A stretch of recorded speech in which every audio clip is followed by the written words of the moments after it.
Le sujet de grandir sans école, je vois que ça vous intéresse, je reçois tous les jours pas mal de DM, donc là j'ai décidé de répondre aux DM avec vous. Je vais les laisser en anonyme, mais voilà, au moins ça répondra globalement à des questions, donc une genre de FAQ.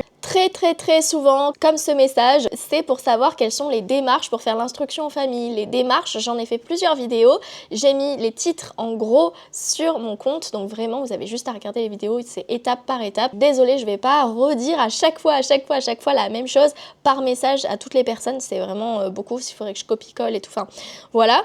Donc si vous voulez savoir les démarches pour chaque motif particulier, etc., j'ai vraiment détaillé par vidéo, il y a tout ce que vous devez savoir. Si vraiment vous avez une question en plus, vous pouvez me contacter, il n'y a pas de problème. Si vous avez une question personnelle, contactez-moi. Mais pour tout ce qui est vraiment des questions basiques, j'y ai répondu sur mon compte. Ou alors comme ce message-là. Bonjour, j'aimerais en savoir plus s'il vous plaît. Plus par rapport à quoi? Parce que je parle vraiment de beaucoup de choses sur mon compte. Plus par rapport à quoi, je ne sais pas. Donc je ne sais pas quoi te répondre. Donc voilà, c'est ce que je vais te demander. Bonjour. Par rapport à quoi? Quel sujet?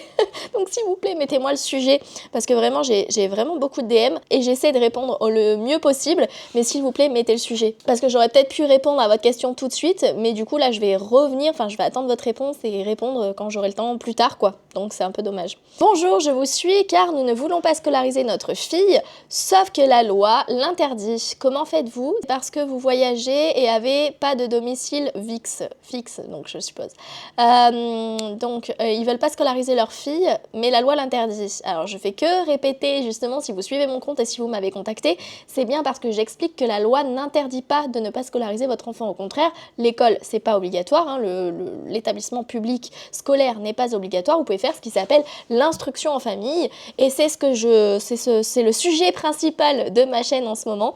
Et donc non, la loi n'interdit pas de ne pas scolariser, et ce n'est pas parce que je voyage, et ce n'est encore moins parce que je n'ai pas de domicile fixe. Justement, si vous me suivez, vous voyez que j'ai un domicile, et ok, je voyage, c'est d'ailleurs mon métier de voyager, mais je n'ai pas utilisé ce motif-là, j'en parle d'ailleurs dans le motif 4, j'ai utilisé le motif 4 justement parce qu'on a aussi un commerce physique, et parce que je veux défendre ce motif. Donc voilà, allez, je réponds tout ça. Bonjour, j'ai une fille de 11 ans et je voudrais qu'elle fait le CNED. Ok, donc qu'elle soit au CNED, qu'elle suive le CNED. J'ai été refusée parce qu'ils me disent que je suis pas itinérante, mais je suis gens du voyage et je suis pas plus de 1 demain, voire 2 au même endroit. Ok. Donc, en gros, sa fille de 11 ans voudrait faire le CNED. Ou la maman, enfin en tout cas, ils voudraient faire le CNED pour leur enfant de 11 ans. Mais ils sont pas itinérants malgré qu'ils soient gens du voyage. Bon, gens du voyage, je suis d'accord que ça soit une communauté. Enfin, je sais pas si c'est le terme exact, mais en gros, comment dire, c'est pas parce que tu fais partie d'une communauté que c'est une excuse pour ne pas scolariser, entre guillemets. Mais en gros, si tu veux utiliser le motif de l'itinérance parce que tu es gens du voyage, il n'y a pas de souci, c'est le motif 3, motif de l'itinérance en France. Mais attention, donc gens du voyage ne veut pas dire, comme tu le dis, que vous êtes itinérant. Donc tu peux pas dire je suis gens du voyage, voilà, je vais pas scolariser ma fille. Si vous êtes itinérant, oui. Si vous n'êtes pas itinérant, non. Donc si vous n'êtes pas itinérant, vous pouvez du coup utiliser le motif 4. Par contre, vous dites que je suis pas plus de 1 demain, voire 2 au même endroit. Peut-être semaine, je suis pas plus de 1 semaine, voire 2 au même endroit. Donc dans ce cas, si vous n'êtes pas plus de 1 voire 2 semaines au même endroit, c'est qu'effectivement vous êtes itinérant. Donc je comprends pas pourquoi vous dites que vous n'êtes pas itinérant, mais que vous êtes en gros itinérant du coup. Donc oui, si vous n'êtes pas plus de 1 ou 2 semaines au même endroit, effectivement, si c'est en France, effectivement vous pouvez utiliser le motif de l'itinérance en France, il n'y a aucun problème. Donc le CNED ne sera pas refusé. Par contre, donc, vous parlez sûrement du CNED réglementé, dans tous les cas, il faut faire la demande d'instruction en famille. Donc il faut l'autorisation d'instruction en famille, et avec cette autorisation, vous pouvez faire la demande du CNED qui n'est pas obligatoire, mais du coup vous pourrez avoir le CNED. Donc si vous avez contacté le CNED directement, effectivement ça vous sera refusé parce que ça ne marche plus comme ça. Si vous dites que vous n'êtes pas itinérant, mais que vous voulez le motif d'itinérance parce que vous êtes un jour, une semaine sur 2, machin, à tel endroit, ça peut pas marcher. Donc dites bien que vous voulez un motif d'itinérance, vous expliquez en quoi vous êtes itinérant et votre démarche. Voilà, donc je vais répondre à ce message. Par contre, rien à voir, mais des fois j'ai vraiment du mal à lire vos messages. C'est pas pour juger ou je ne sais quoi, parce que moi-même je fais beaucoup de fautes, mais vraiment des fois il manque des mots, il y a vraiment beaucoup de fautes. C'est genre en langage texto, ou des fois je comprends pas ce que vous voulez dire, donc voilà.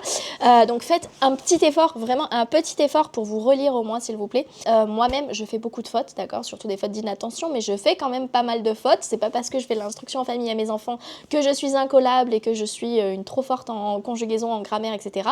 Pas du tout, mais je fais attention. Et en fait quand vous remplissez vos dossiers, quand vous faites vos demandes d'instruction en famille, vraiment faites très attention, relisez-vous, utilisez peut-être un logiciel de correction ou faites relire par quelqu'un, mais vraiment faites attention, même si ce n'est pas vous qui allez instruire votre enfant, parce que je le rappelle, vous pouvez faire énormément de fautes, vous pouvez ne pas avoir eu le bac, etc. et faire l'instruction à votre enfant par l'intermédiaire d'une autre personne, par des cours par correspondance, par une personne, un prof particulier, par une personne de votre entourage. La personne qui instruit votre enfant n'est pas forcément le parent, n'est pas forcément vous. C'est pour ça que je ne juge pas. Je ne juge pas vraiment les parents qui me contactent et les messages, les commentaires où il y a plein de fautes, parce que je me dis que c'est pas forcément cette personne-là qui va instruire l'enfant, ou que tout simplement sur les réseaux fait pas du tout attention à comment il écrit, comment la personne écrit, mais que quand elle instruit son enfant ou il instruit son enfant, fait plus attention. Par exemple, moi, je me relis 40 fois quand je corrige mon fils ou quand on fait des exercices ensemble, etc. C'est vrai que malgré que j'ai eu bac plus équel, je fais vraiment pas mal de fautes, donc c'est pour ça que je me permets pas vraiment de juger, surtout qu'il y a des personnes qui sont dyslexiques, enfin il y a plusieurs 10 possibles. Je peux pas juger parce que c'est pas forcément vraiment de leur faute, mais c'est vrai que pour être crédible, entre guillemets crédible, faites quand même un effort, s'il vous plaît, quand vous m'écrivez, parce que vraiment, des fois, je perds un peu de temps à comprendre et à vraiment vous lire du mieux possible, et surtout parce que quand vous écrivez sur les réseaux sociaux, etc., et que vous voulez parler d'instruction en famille, bah après, on est un peu mal vu. Ça donne pas une très bonne image des familles en instruction en famille quand l'instructeur, enfin les parents, écrivent très mal. Voilà. Alors, moi-même, à force que je vois et que ça me pique les yeux des textes que j'avais écrits, quand je recroise mes textes, je fais « Oh, purée, les fautes et tout ». Donc j'essaie vraiment de faire un effort. Souvent j'ai des loupés, souvent j'écris n'importe comment, mais j'essaye, ok. Et j'essaye surtout de ne pas louper des mots. Ou écrire des phrases qui ont du sens, surtout.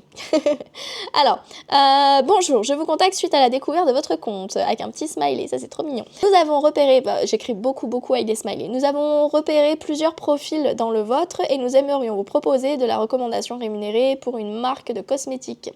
Bon, ça j'en ai pas mal. On passe. Alors les messages que je préfère, hein, c'est les messages, alors je sais pas si vous voyez bien là, mais en gros c'est des messages comme ça, des messages à rallonge. Ça j'en reçois pas mal parce qu'il y a vraiment des parents qui tombent sur mon compte et qui en ont gros sur la patate, qui en ont gros sur le cœur, surtout quand ça fait des années qu'on leur dit que c'est pas possible de ne pas scolariser leurs enfants, quand leurs enfants subissent du harcèlement, etc. Vraiment des fois ça peut sauver des familles, hein, de savoir qu'il y a d'autres solutions possibles à s'entêter à laisser son enfant dans un milieu qui est plutôt toxique pour lui. Alors, rebonsoir. Ah d'accord, donc c'est une personne qui avait mis un commentaire et qui m'a dit je vous contacte en MP pour vous en dire un peu plus. Rebonsoir, donc elle va avoir 17 ans le mois de mars, donc cette année il y a eu beaucoup de choses qui ont perturbé ma fille et je le comprends, j'ai tout fait, j'ai été voir mon médecin plusieurs fois car à chaque fois j'avais le droit à oui, mais votre médecin a rien, je ne le dis, elle a écrit le minimum vu qu'il y a le secret professionnel. Il me dit c'est pas recevable, je parle du CPE. Bon attendez, je vais relire calmement parce que là, il n'y a pas de point, il n'y a pas de ponctuation, rien du tout, c'est un gros pavé et je comprends pas tout ce qu'on m'explique. Je vais regarder ça. D'accord, donc j'ai lu en gros sa fille, ça la rend malade d'aller à l'école, elle est complètement perdue et elle est paniquée, elle veut pas aller à l'école, elle y va donc à contre-cœur régulièrement, mais de suite après ça va plus du tout bien, etc. Elle fait comme une phobie scolaire et elle a du harcèlement scolaire, donc ça se passe vraiment très mal pour elle. Et en fait, comme elle m'explique, elle a demandé plusieurs fois au CPE de l'aide, elle a demandé à ce qu'ils adaptent un emploi du temps, etc. Elle a vu le médecin, donc un médecin qui lui a fait un papier pour dire que sa fille a une phobie scolaire et demandé au CPE d'adapter donc. Et le CPE, qu'est-ce qu'il a fait? Il a envoyé les services sociaux sur le dos de cette maman en disant que du coup, c'est sûrement à la maison que ça se passe mal, que en gros, si sa fille reloupe le lycée, elle aura des gros problèmes, il faut vraiment qu'elle aille au lycée, etc. Et qu'en gros, ils font pression sur la maman et sur la fille pour qu'elle aille tous les jours à l'école alors qu'elle est vraiment très mal. Donc là, effectivement, ça se passe vraiment pas bien. la pauvre. Donc je vois qu'elle va avoir 17 ans le mois de mars. Donc ça veut dire qu'elle a déjà 16 ans. Donc bonne nouvelle, elle n'a pas d'obligation de rester dans cet établissement. L'instruction en famille, je le rappelle, c'est de 3 à 16 ans. Donc l'année des 16 ans, vous n'êtes plus obligé d'avoir une instruction obligatoire. Donc que ça soit à la maison, que ça soit dans un établissement, etc., ce n'est pas obligatoire. Par contre, ils ont passé dans le nouveau décret qui a abaissé l'âge à 3 ans, ils ont allongé l'âge à 18 ans. Mais c'est une obligation de formation ou de stage ou de voilà, une obligation de faire quelque chose, mais pas une obligation d'aller dans un lycée. Donc là, vu qu'elle a 17 ans, il n'y a pas de souci, enfin pas de souci entre guillemets, parce qu'en fait, le souci là, en l'occurrence, c'est qu'elle est inscrite dans un établissement. Donc quand votre enfant est inscrit dans un établissement, évidemment, il doit aller dans cet établissement, sinon vous pouvez avoir des soucis, etc. Mais si vous ne l'avez pas inscrit, il n'y aura pas de problème en fait. Et si vous avez fait l'instruction en famille, il n'y aura vraiment pas de problème non plus. Du coup, elle a reçu... Donc je suis en train de relire en même temps pour pas louper de choses. En fait, elle a reçu aussi un message du directeur en disant que l'école est obligatoire ainsi que la formation, que donc ils adressent un avertissement, etc. Donc là, c'est vraiment... Donc elle comprend pas, du coup, elle est tombée sur mon compte, elle comprend pas pourquoi je dis que du coup, l'école n'est pas obligatoire entre 3 et 16 ans, vu comme on lui met la pression et qu'elle a les services sociaux, etc. Donc là, je vais lui répondre et j'espère que ça va la soulager.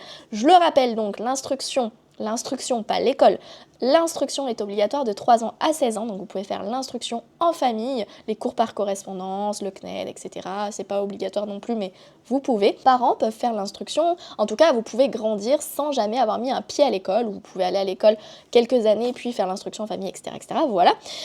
Mais à partir de 16 ans, donc, l'instruction, en tout cas l'établissement scolaire, n'est pas obligatoire. Ok, il y a obligation de formation si jamais, où vous pouvez vous inscrire à la mission locale, vous pouvez trouver un travail, vous pouvez développer votre entreprise, vous pouvez faire plein de choses, des stages, faire un CAP, quelque chose, mais vous n'êtes pas obligé d'aller dans le lycée. Ok, donc, je vais lui répondre et j'espère que ça va l'aider.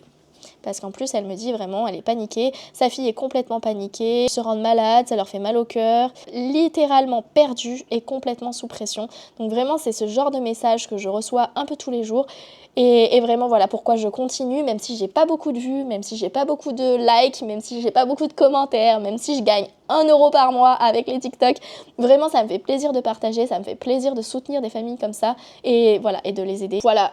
Je vais répondre à son commentaire et vraiment ça me fait plaisir que vous me contactez et que vous libériez d'un petit peu ce que vous avez sur le cœur et surtout si possible que je vous apporte une solution et que ça vous aide. Et mince, je vois que du coup je n'ai pas pu répondre à son message. En fait, elle m'a envoyé un message parce que moi mes DM sont ouverts et quand j'envoie un message, une réponse, ça me marque non envoyé en rouge et ça me marque impossible d'envoyer des messages en raison des paramètres de confidentialité de l'utilisatrice. Donc vraiment faites attention quand vous me contactez, regardez vos paramètres parce que sinon je ne peux pas répondre à vos DM. Et là ça me fait encore plus mal au cœur parce que c'est une maman du coup qui est en détresse et qui ne peut pas voir mon message. Donc je vais aller sur son profil, voir si je peux trouver son Facebook ou quoi, ou son Instagram, et lui envoyer un message via un autre réseau. Sinon, lui mettre un commentaire si elle a publié un TikTok. Sinon, désolée, je peux pas vous contacter. Je sais pas comment faire. Voilà, j'ai pas de possibilité autre. Donc vraiment, regardez vos paramètres dans vos DM avant de me contacter. Bonjour, je vous contacte pour avoir des informations sur l'IEF, tel possible en cours d'année, comment ça se passe pour l'organisation, est-on obligé de respecter des heures d'enseignement par jour? Donc je vais y répondre vite fait là dans cette vidéo, puis je vais en refaire des vidéos plus détaillées pour chaque point. Donc, est-il possible de déscolariser son enfant en cours d'année et de faire l'instruction en famille? Il y a eu un nouveau décret, donc c'est plus compliqué qu'avant. Je ne vais pas vous parler d'avant parce que voilà, c'était avant. Mais maintenant, c'est très compliqué et c'est surtout pour les motifs 1, 2, 3 en cours d'année. Si c'est un motif 4, donc je vous laisse aller voir sur mon compte quel motif. Mais si c'est un motif 4, c'est impossible en cours d'année, ou en tout cas très très très compliqué. Sinon, pour le motif 1, 2, 3, c'est possible, mais compliqué aussi. Et en général, il faut l'autorisation du directeur. Donc vraiment le mieux c'est du coup d'attendre pour la rentrée et de bien déposer son dossier entre le 1er mars et le 31 mai pour la rentrée de septembre. Et c'est à faire chaque année, donc un dossier chaque année. Donc c'est possible mais sous conditions très limitées. Comment ça se passe pour l'organisation? Ça dépend de l'âge de l'enfant, ça dépend de votre style de vie, ça dépend de votre famille, ça dépend de si vous prenez des cours par correspondance ou pas. Plein de choses, donc je peux pas vraiment détailler pour l'organisation. Ce que je peux vous dire c'est que nous par rapport à notre expérience de vie personnelle, on adapte par rapport à notre travail parce qu'on travaille, les deux parents travaillent, on adapte par rapport à nos enfants, à leur évolution, rédaction, etc. Ce qu'on fait, c'est que l'instruction pure et dure, le formel, l'écrit, donc tout ce qui est mathématiques, français, vraiment les choses basiques à l'écrit, les cours quoi, c'est le matin et les après-midi, c'est les sports, les loisirs, les activités, etc. Et c'est à peu près 2 heures tous les matins. Et pour le niveau collège, par exemple de mon fils, c'est à peu près 3-4 heures tous les matins. Voilà, donc ça peut varier et ça peut être tous les jours, 7 jours sur 7, ou bien 3-4 fois dans la semaine, ça dépend de plein de trucs. Ça dépend vraiment. Et par exemple, on peut aussi refaire une session dans l'après-midi ou en fin de journée, ou voilà, selon ce qu'on a fait, les activités et tout. Est-on obligé de respecter des heures d'enseignement par jour? Donc du coup, ça répond un peu à la question en même temps. Non, on n'est pas obligé de respecter des heures d'enseignement parce que vraiment, c'est à vous de faire l'enseignement qui vous correspond et comme vous voulez. Mais ce qu'il faut respecter, c'est qu'il y ait une évolution donc, de votre enfant et qu'il y ait bien un apprentissage. Donc à vous de voir et de juger si votre enfant a besoin de plus d'heures, moins d'heures, plus, je sais pas, plus de choses...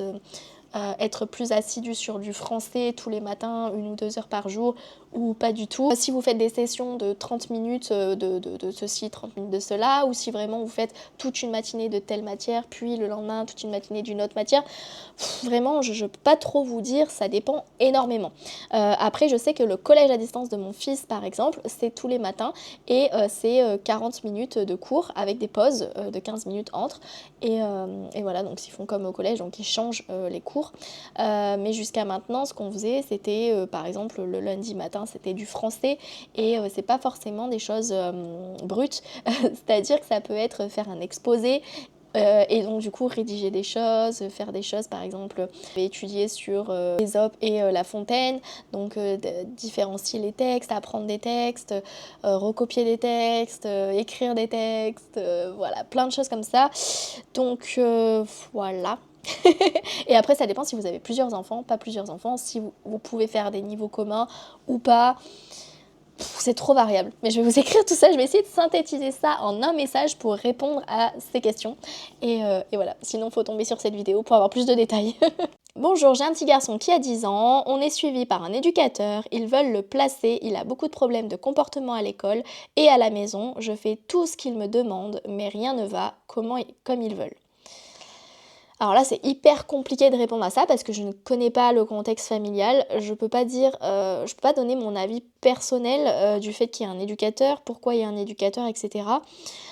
Surtout s'ils veulent le placer, donc c'est assez compliqué. Je peux pas vraiment répondre comme ça parce que je sais pas le contexte réel. Enfin voilà, j'en sais pas plus que ce que la personne me dit. La seule chose que je peux dire, c'est que effectivement, si ça se passe mal à l'école, si le comportement est mal à l'école, effectivement, elle peut faire l'instruction aux familles et donc demander, par exemple, un motif 4 ou bien avec l'accord de l'école. Un autre motif, si c'est pour motif de handicap ou je ne sais pas, qu'est-ce qui se passe, enfin voilà, un problème peut-être plus profond, un suivi psy, etc. Voilà, donc elle dit qu'ils font tout ce qu'ils lui demandent, mais que rien n'y fait. Après, c'est vrai qu'on a beau éduquer nos enfants et les instruire, enfin les éduquer, leur montrer les choses, c'est vrai que des fois, il y a des comportements qu'on peut essayer de corriger, etc., mais qu'on n'est pas à la place de l'enfant, en fait. On essaye de mettre un cadre, etc., mais parfois, l'enfant est comme ça. Et même si vous allez faire du mieux que vous pouvez, même si voilà, vous êtes un super parent, parfois il y a des comportements de l'enfant qu'on ne peut pas gérer. Et peut-être que c'est l'école qui ne lui correspond pas, peut-être que c'est le cadre autour, les copains autour. Des fois, il y a des enfants très calmes à la maison qui, quand ils sont à l'école, avec l'entourage et tout ça, et ils veulent faire les coqs, ils veulent faire, voilà, ils veulent montrer qu'ils sont rigolos ou quoi, ou bien qu'ils sont les plus forts, ou bien ils ont vécu du harcèlement ou quoi, et du coup se rebiffent et montrent qu'ils sont costauds, ou voilà, ou bien s'énervent. Enfin, il y a énormément de choses possibles pour qu'un enfant ne soit pas bien à l'école et c'est pas forcément directement à cause de la famille. Souvent, ça peut être le cas, mais un enfant a sa propre vie, ses propres comportements, ses propres façons de penser. C'est tout ce que je voulais dire. Même si vous lui apportez beaucoup d'amour, il peut être d'une certaine façon. Donc, effectivement, tu peux faire la demande d'instruction en famille. Donc, le dossier est à déposer entre le 1er mars et le 31 mai. Bien faire ton dossier et bon courage. Et j'espère que ça va aller et que tu n'auras pas de placement. Par contre, ça n'enlèvera pas l'éducateur et je te conseille d'ailleurs de continuer comme ça. Malgré, même si tu fais l'instruction en famille, de toute façon, tu auras des contrôles, etc. Et peut-être que ça apaisera ton enfant, au moins de le faire 1 an ou 2 ans, et peut-être ou de changer d'établissement, ou de trouver une école privée qui lui correspond, enfin voilà. Donc bon courage, et j'espère que ça va aller pour toi, et voilà, il n'y a pas de raison. Voilà, donc comme j'écris à la maman, qu'elle peut faire un suivi psy pour aider son enfant, et elle peut faire l'instruction en famille, donc, et que voilà, j'ai les vidéos des démarches, etc. Et qu'en cours d'année, elle peut peut-être faire un motif 1, selon le contexte, parce que j'ai pas le contexte, j'en sais pas plus sur son enfant, donc peut-être qu'elle peut faire un motif 1, sinon ça sera un motif 4, et dans ce cas-là, elle peut pas le faire en cours d'année, il faudra attendre de déposer le dossier, donc dans le délai imparti pour la rentrée scolaire. Coucou, je voulais en savoir plus sur ton job, sur les voyages. Coucou, je veux bien en savoir plus sur ton job et sur l'IEF, vu qu'on a eu un refus l'année dernière. Aïe, bon courage pour le refus. Enfin, j'espère que ça s'est bien passé, du coup, qu'elle a trouvé une alternative, ou peut-être qu'elle est en... Je vais pas le dire là parce que sinon je vais être bannie, mais peut-être qu'elle fait partie du mouvement Enfance Libre.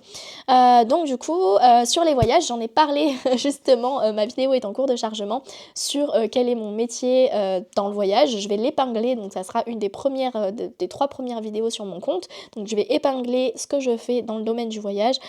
Et voilà, et sur l'IEF, donc voilà.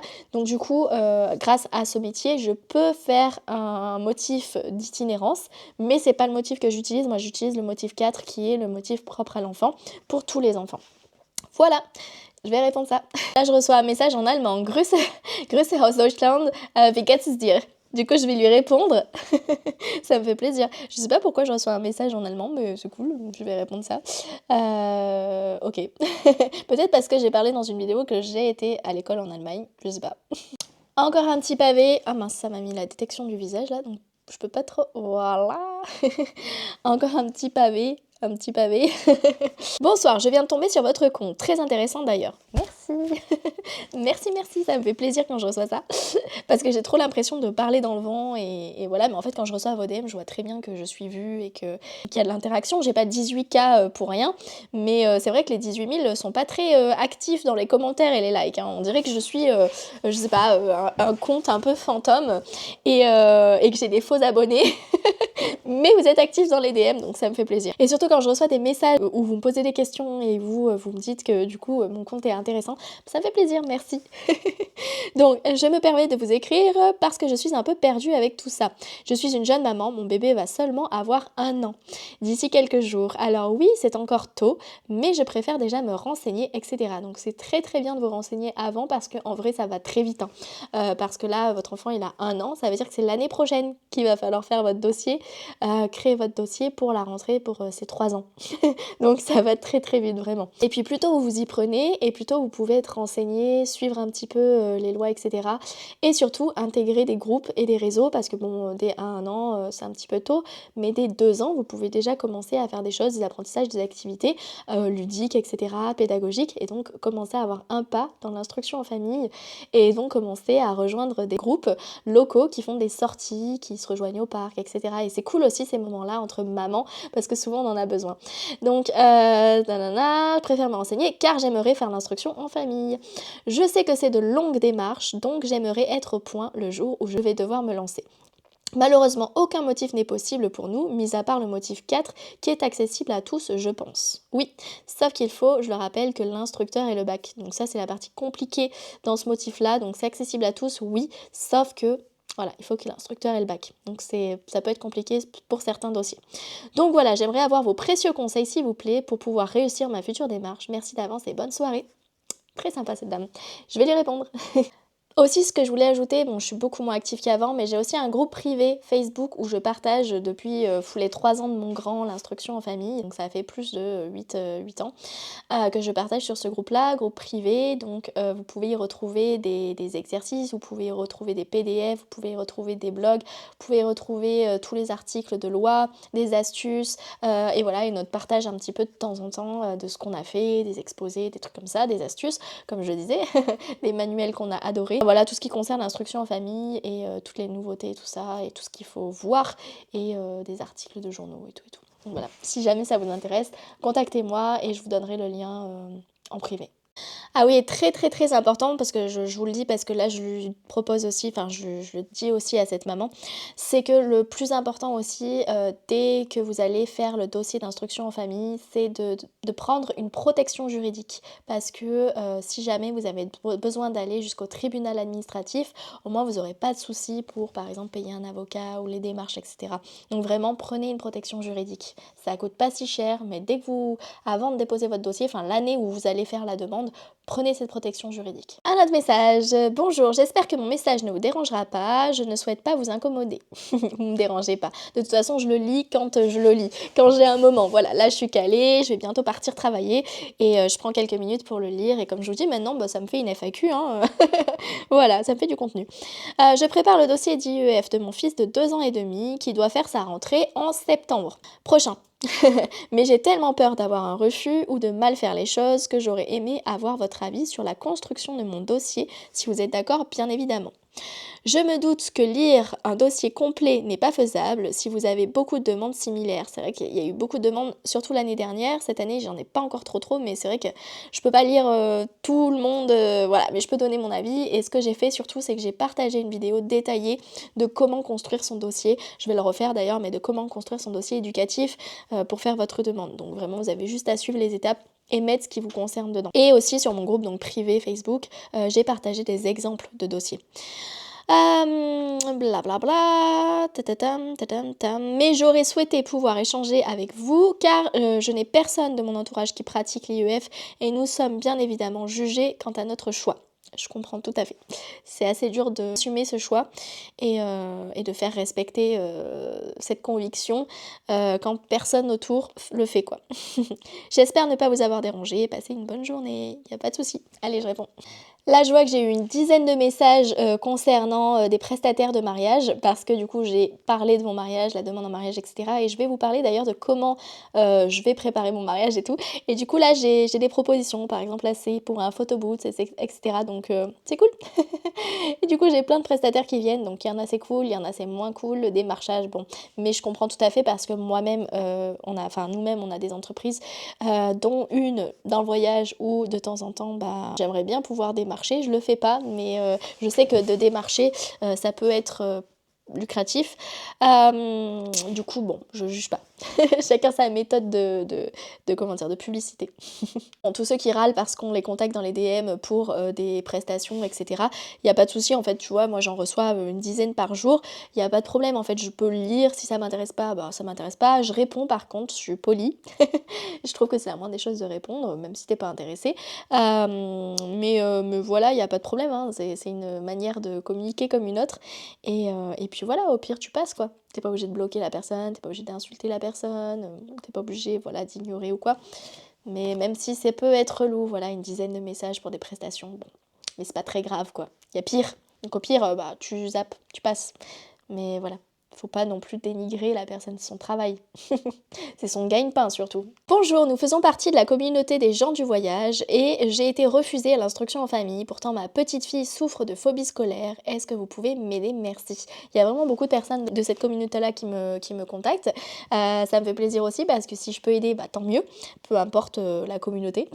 On est tous dans la même communauté qui s'appelle la planète Terre. Bref, je divague. Mais voilà, donc je vais répondre à sa question. Mais là, juste comme ça, j'ai été refusée, bah, je peux pas savoir pourquoi, quel motif, voilà. Et donc, souffre de phobie scolaire, est-ce que du coup, ils ont utilisé ce motif-là pour faire la demande? Dans ce cas-là, ça serait le motif 1, donc est-ce que c'est ce motif-là qui a été refusé? Mais dans ce cas-là, il fallait faire un rapport. Enfin voilà, quand vous êtes refusé, en fait, faut pas s'arrêter là, en fait. C'est pas le refus à votre demande, c'est la première étape. Deuxième étape, vous changez de motif ou vous faites un rapport ou enfin voilà, vous essayez de comprendre pourquoi ça a été refusé et vous faites la démarche pour ne pas que ça soit refusé et ça va être accepté. Mais voilà, il faut avoir la souplesse de par exemple passer en motif 4 ou voilà. Mais c'est compliqué. Et sinon, dans les pires des cas, il faut aller jusqu'à enfance libre, hein, vraiment. Je soutiens ce mouvement, je suis pas assez, comment dire, forte pour intégrer le mouvement directement, mais prenez une assurance, une protection juridique et allez jusqu'au bout de votre démarche si vraiment vous ne voulez pas scolariser votre enfant, surtout s'il y a une phobie scolaire en fait et que vous savez qu'après elle va être mal toute l'année quoi. Allez, je vais en faire un petit dernier pour la route parce que je dois vraiment aller travailler là. Bonjour, j'ai vu des vidéos et merci pour les infos. Je souhaite déscolariser mon enfant de moyenne section en cours d'année. Il a une place à la rentrée dans une école privée. En ce moment, il subit des gestes de violence répétés. Alors, comme la maîtresse n'est pas assez vigilante à mon goût et que la directrice ne s'en mêle pas, en tant que parent, je veux protéger mon enfant. Pensez-vous que je peux faire la demande en cours d'année? Donc encore une fois, c'est compliqué en cours d'année, mais vraiment compliqué. Donc pensez-vous que je peux faire la demande? Bah, vous pouvez toujours en fait, vous pouvez essayer.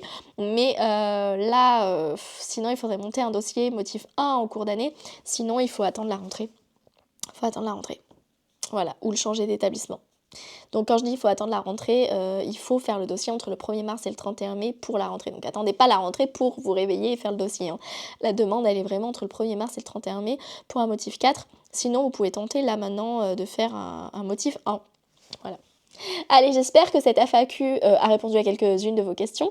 Et puis, n'hésitez pas, donc, si vous avez des commentaires, si vous avez des questions, si vous voulez me contacter par DM, faites attention à vos paramètres hein, pour que je puisse vous répondre. Mais vraiment, j'essaie de répondre à tout le monde. C'est vrai que j'ai beaucoup de demandes, donc désolée si vous avez de l'attente. J'essaie de répondre à une quinzaine. Bon, là, j'en ai répondu à 20. J'essaie de répondre à une 15-20 par jour de vos DM et il n'y a pas de souci. Je réponds, même si ça prend du temps des fois et que je le fais quand j'ai le temps, quoi. Et que souvent c'est les mêmes questions. Donc vraiment regardez quand même un peu mon contenu avant de me poser des questions. Et voilà, allez, je vais continuer de parler de l'instruction famille parce que là il y a quelques questions qui ont été soulevées et que je vais approfondir dans des vidéos à part. Comme ça passe dans les pour toi des gens concernés, etc. Et où ça peut aider hein, des familles, où vous les partagez. Hein. J'ai vu qu'il y a pas mal de partages et qu'après les gens me contactent en DM justement. Des personnes même qui ne me suivent pas de base. Et voilà, sinon je parle beaucoup de voyage, je parle de business, je parle d'entreprise et je vais parler donc de mon mariage. Merci beaucoup pour vos abonnements, j'espère qu'on aura les 20K rapidement et puis bonne journée à tous. Et un rappel avant qu'on se quitte, l'instruction c'est obligatoire mais l'école c'est pas obligatoire de 3 ans à 16 ans en France.